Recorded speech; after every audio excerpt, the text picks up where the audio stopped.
for all coming out tonight. To tonight's event titled Beyond Vaccine Wars, a look at the politics and legislation of vaccination. Before we actually dive into tonight's discussion, I want to take a quick moment just to recognize the various world events that have occurred this past week. On campus, there's been a lot going on and just out in the world.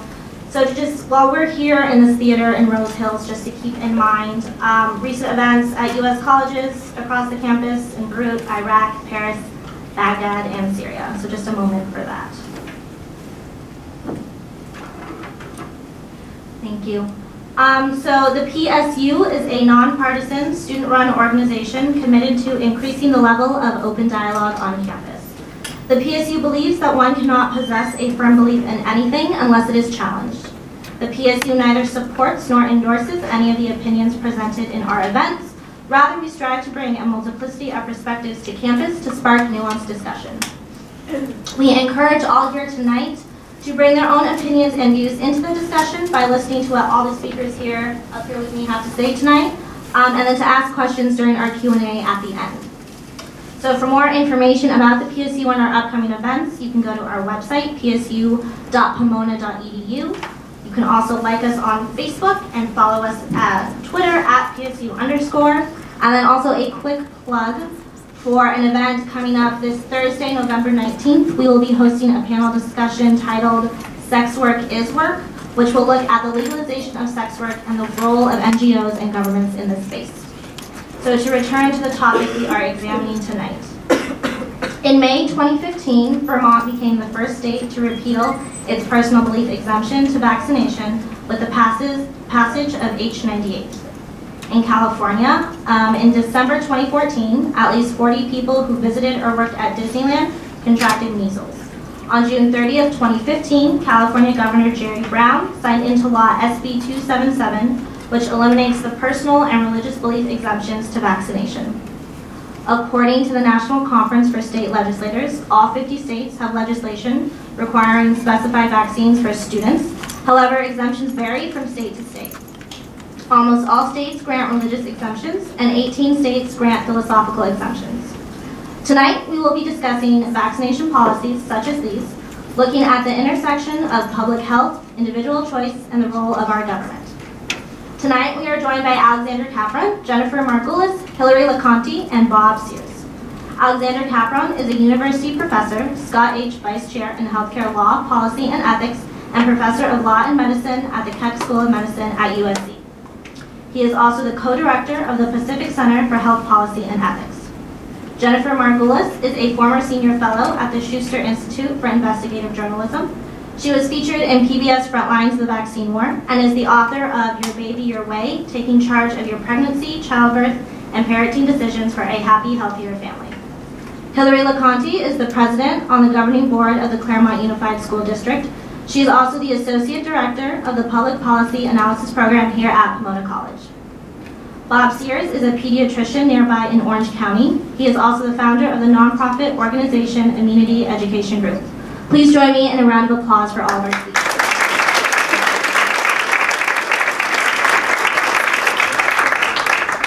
So tonight's event will start with questions moderated by myself, and then we will end with a Q&A with the audience. The first question will be asked to all of our speakers, and then each of the 4 questions that will follow is specifically directed toward an individual speaker, after which the other 3 panelists will have a chance to respond, and then we will end with the initial panelists briefly concluding. And then at the end, we will finish by taking questions from the audience. We ask you to please save your comments and questions until then, at which point we invite you to participate in this discussion. So let's begin. So in our first question, we ask the speakers to introduce themselves and how their work informs their perspectives on vaccine legislation, such as SB 277. We also ask them to respond to the following quote. One can see the vaccine mandates on the, quote, spectrum of liberal democracy in which the population accepts certain limits on freedom for the greater good. The debate is on how far to go on freedom, i.e. requiring vaccines, and how great is the public good, i.e. absence of disease outbreaks, end quote. Each speaker will have 4 minutes. We will start with Alex, and then Jennifer, and then Hillary, and then Bob. So Alex, you have 4 minutes. Thank you, Anna. You all have met us, and I'd like to meet you all just to begin with how many of you are coming to this debate with a firm view about the right answer to the question we're talking about? And how many of you are coming with questions that you would like to have answered and form your opinion?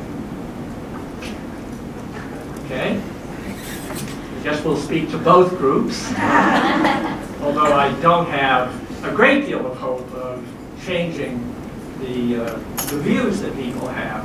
I do appreciate the opportunity to be here. A few words about my own background. I studied economics at Swarthmore and got my law degree at Yale. I've taught at Georgetown, Pennsylvania, and Yale before joining the USC faculty 30 years ago, where I teach in the schools of law and medicine.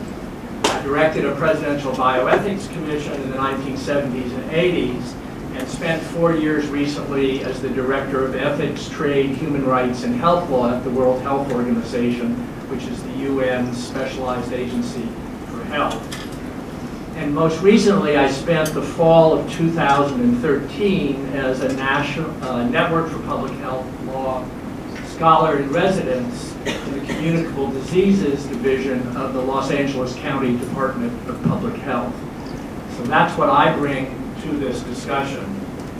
I think the quote that Anna gave us does a good job of summarizing the issue that we face tonight. We do face trade-offs in a liberal democracy between freedom and security, including the defense of the common good against disease outbreaks. I hope we'll have a discussion of that tonight, and as we do, I hope we'll remember that liberty is never without limits. We get tremendous benefits from living as we do rather than living in the state of nature where we would all be free to do entirely as we wish, but without the support and benefits that come from living in an organized society. Part of that organization means that we live by rules. Those rules can be set to protect people from being taken advantage of or injured by others. Those rules have to rest on good reasons, and they should be enacted, obviously, in a democratic fashion and subject to review for their compliance with constitutional dictates, and also that they're in line with our mutual obligations, which set a limit on the untrammeled individualism that would prevail in that state of nature.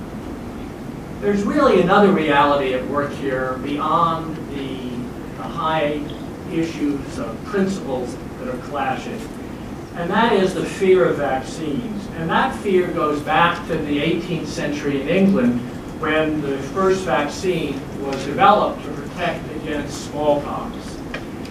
On the one hand, people were eager to fend off this dread disease, but many balked at the notion of contaminating their bodies with a substance that came from another species. The original smallpox vaccine came from pus from a cowpox blister.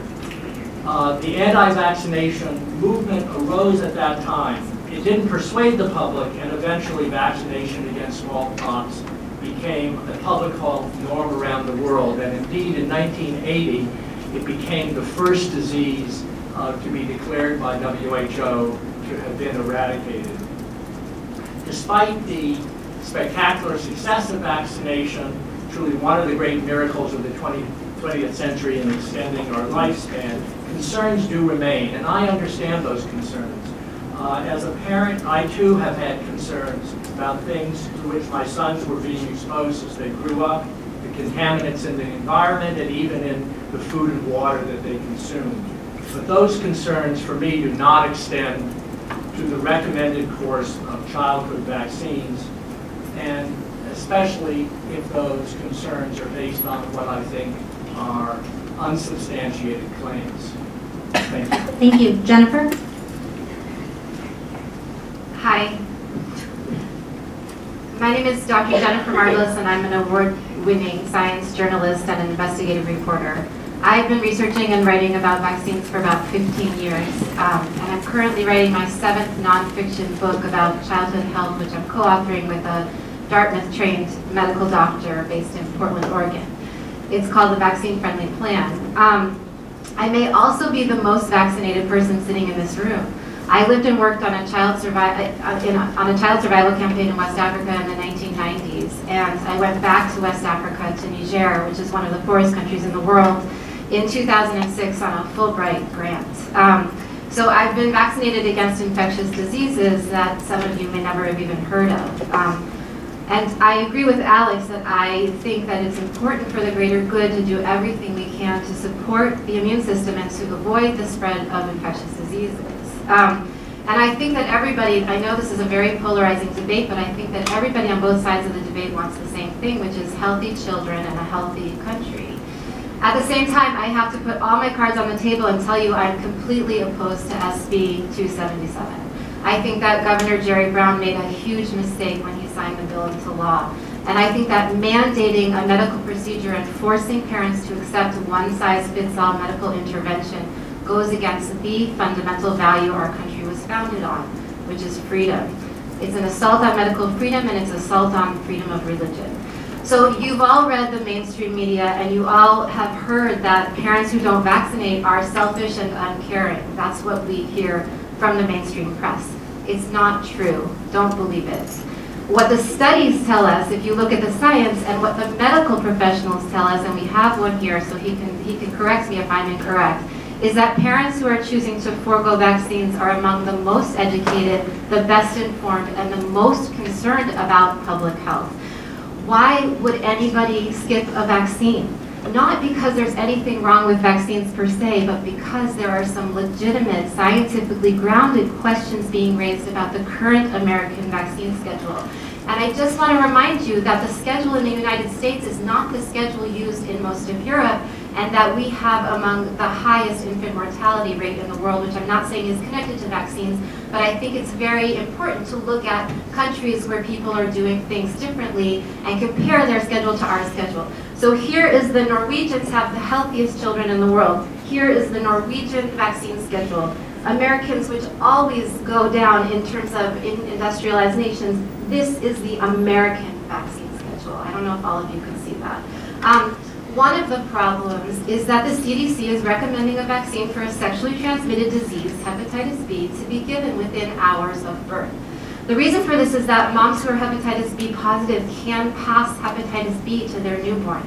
But we have excellent screening and very good obstetricians in this country, and every mom in America is screened for hepatitis B. So if you are hepatitis B negative, there is no way for your child to get hepatitis B unless that comes from a tainted blood transfusion. I only have 1 minute left. So if your child is not going to be sharing blood or semen with another child, there's no way for your child to get hepatitis B. But doing a vaccine within minutes of birth has been shown by scientific studies to be disruptive to a newborn baby's developing immune system. So absolutely, we have to weigh the greater good with the benefits and the risks. And the problem is that to bar children from school because they haven't been vaccinated for hepatitis B, which they can't give to another child in the school, is simply wrong. Thank you. Hillary? Thank you. I have the two smaller people in the middle sharing the mic here, so I hope that you can hear me pretty well. Well, if Jennifer is the most vaccinated person in the room, I have to say that I'm probably the least experienced with vaccination policy. So why am I here? I'm here because I'm a school board member in the Claremont community. I'm about to start my 3rd term on the school board, and so I have a fair amount of experience with our local community and how SB 277 might impact our families.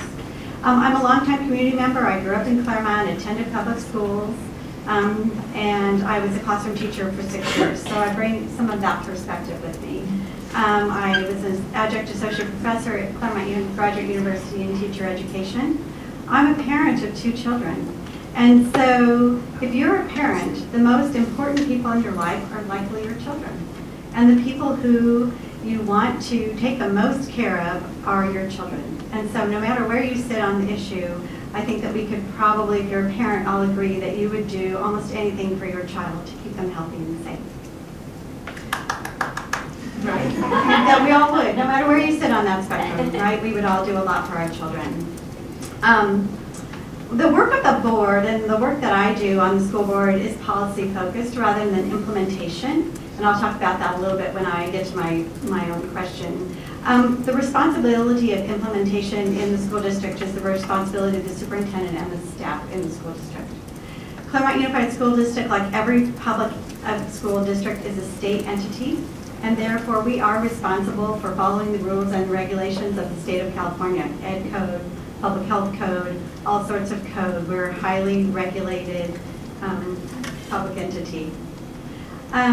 I think that it is probably one of the most difficult places to be a legislator, which is in California. We have millions and millions of people, a hugely diverse population throughout the state, thousands of advocacy groups, thousands of people advocating different directions.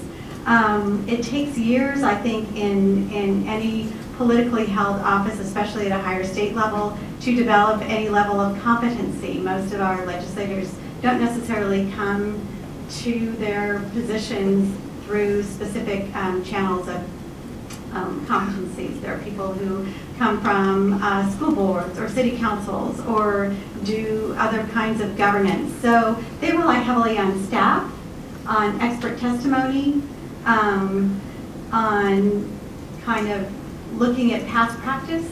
And so I just want to say that overall, I think, considering all of the complexities that our legislators deal with in the state of California, even though sometimes I don't agree with the decisions that they make, I do feel positive about the work that our state legislature does.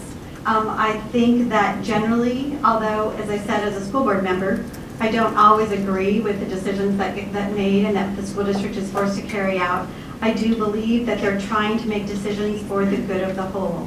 I think that is their responsibility, and I think they take that seriously. Personal decisions, I guess I feel like I made a personal decision at one point in my life. I ran for public office because I felt very strongly about what was happening in our school district. And so I made a decision to try to advocate from the inside out rather than from the outside in. And so I feel that I've been very fortunate to be in a position to listen to my community, to try and do my best work as a policymaker and as a board member. So I'm glad you're all here tonight. I want to be sure and thank the Pomona Student Union and Anna, who spent a lot of time putting us together and making sure that this conversation took place in a informative manner. So I thank you all also for coming this evening to participate. Thank you. Bob? Great. Hey guys, I'm Bob Sears. I'm a pediatrician down in Orange County. I've been a pediatrician for 18 years. And so my whole day is built around children's health, and I give vaccines in my office every day to some of my patients. So vaccines have eliminated some terrible diseases, but realize that these diseases are long past and have no bearing on what people need to do today in the United States. Are we expected to continue to vaccinate against everything for centuries when the danger is clearly behind us? Yes, we can consider what theoretically might happen if diseases return, but there has been no sustained increase in any vaccine-preventable diseases. None of these diseases are on the rise. The current voluntary system of vaccination works and doesn't need to be forced. Here's what I will present to you, 2 ideas on why I think vaccines should not be mandatory. The fact that the 70 doses of vaccines that we give children today have a risk of causing a serious or even fatal reaction means that to force them on everybody is unethical. The financial conflict of interest, which exists in our current system, must be factored into the ethics and the politics of this debate.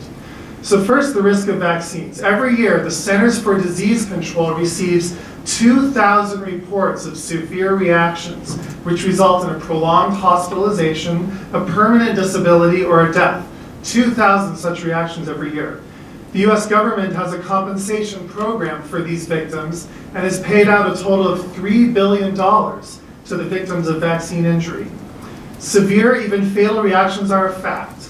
Every person must be given a choice, and we cannot take away their human right to make that choice. But wait, science has proven that our current vaccine schedule is safe, right? Well, actually wrong. Science has shown that each individual vaccine is mostly safe, and some groupings of vaccines have been studied together.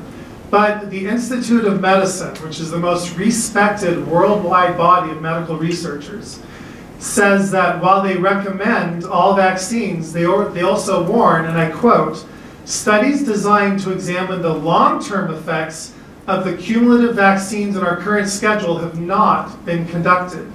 Existing research has not been designed to test our entire immunization schedule."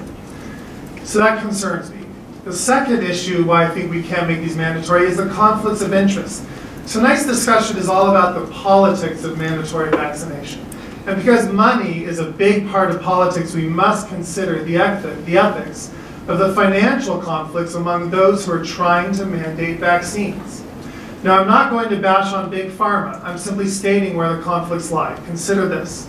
The doctor and politician who wrote the new California law was the top recipient of pharmaceutical donations among all of the 120 California legislators.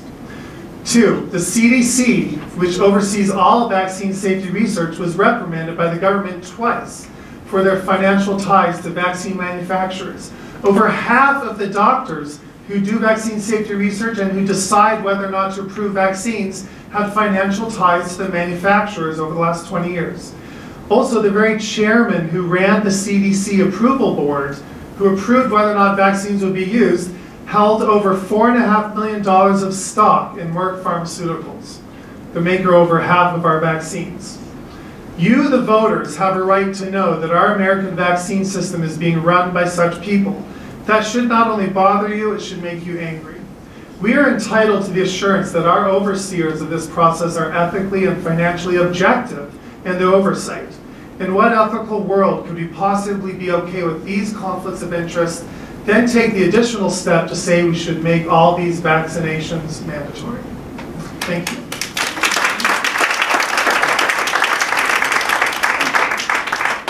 All right, our next question is directed toward Hillary. As the president of the Claremont Unified School District, you will see the effects of this new legislation, SB 277, when it goes into effect on July 1st, 2016. What does this law say? What will it look like in practice, especially keeping in mind that Claremont schools have had higher exemption rates in comparison to other communities? How will Claremont implement this new law, and what has parent response been to SB 277? You will have 3 minutes, after which each of our other panelists will have a minute to respond. So after Hillary speaks, Bob, Alex, and Jennifer, you'll have a minute, and then Hillary, you can have a minute to finish. First, your 3 minutes. Okay, I'll try and speak quickly. So SB 277, the change in law is in effect for the 2016-17 school year.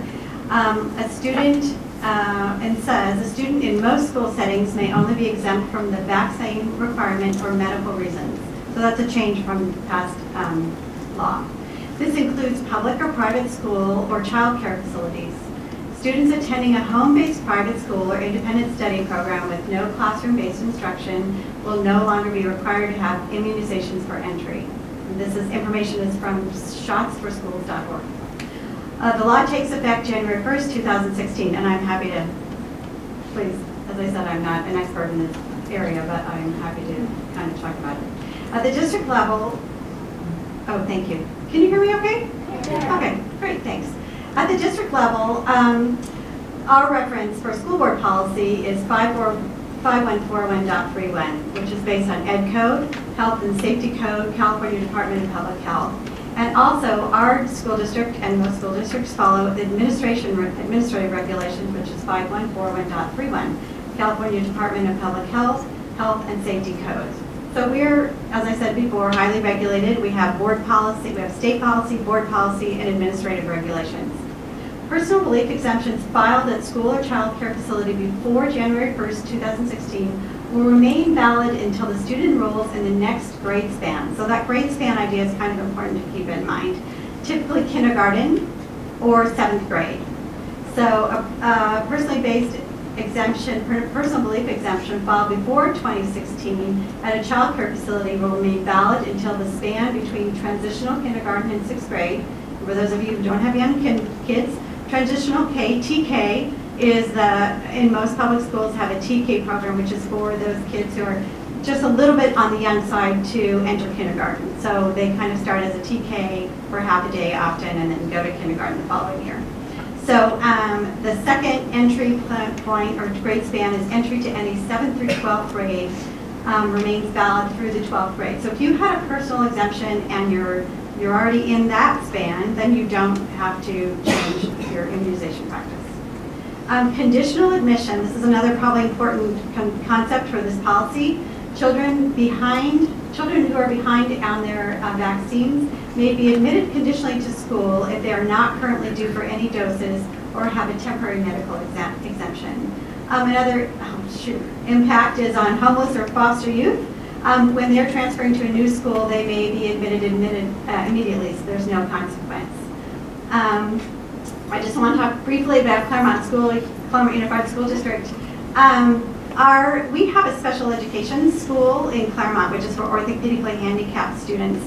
And so those are probably the students that make our percentages look a little skewed as opposed to like Benita Unified or Glendora Unified, which is our comparable school districts. But in our 7th graders in 2015 are 99% up to date. In our Ks, our 2015-16 kids are 91%, 92%, 94%, 93%, 98%, and 100% up to date.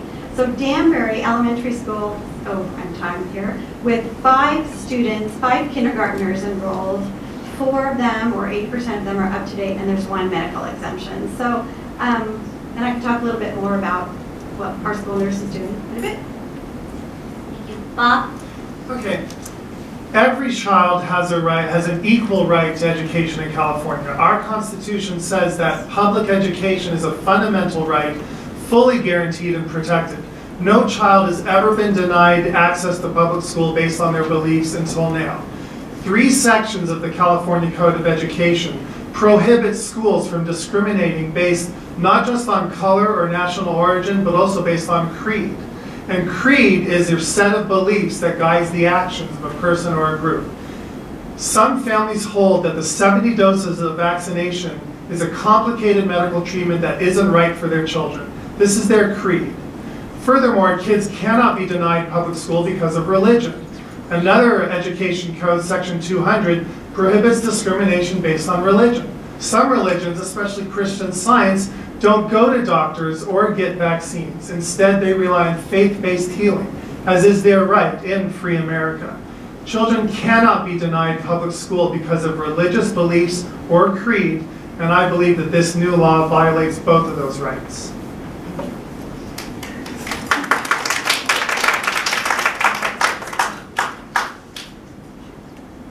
One of the reasons we have the new law is, despite Bob's comment that we have had no sustained increase in vaccine-preventable diseases, in the year 2000, CDC declared measles eliminated in the United States.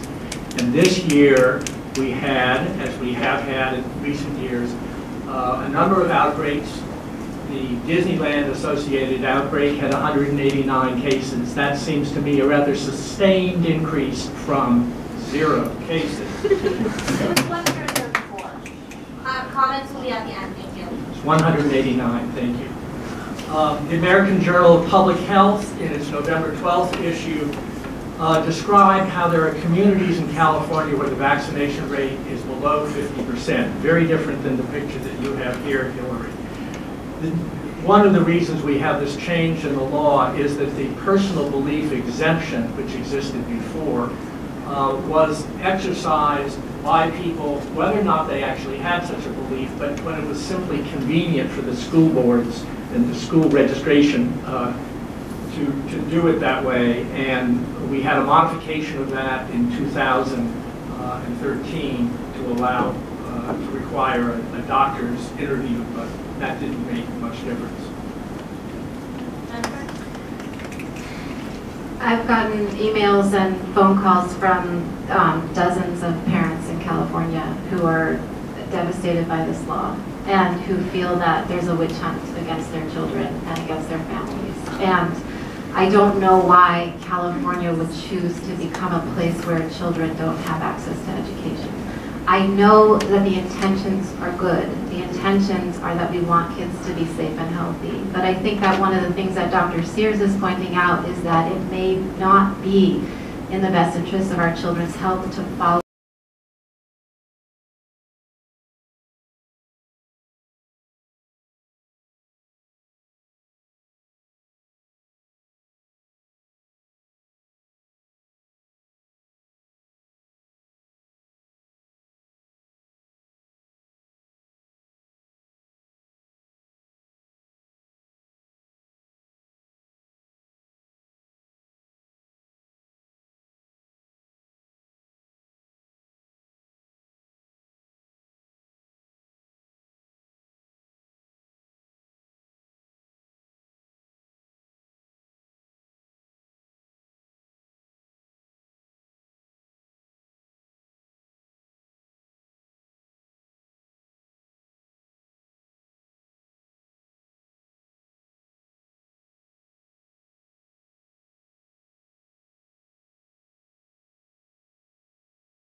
26,000 cases to 114,000 cases.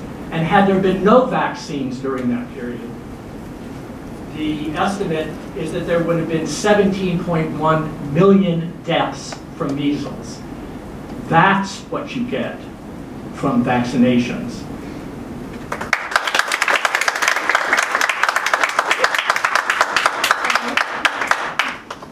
Thanks. It's an interesting question, and as a policymaker, I think about kind of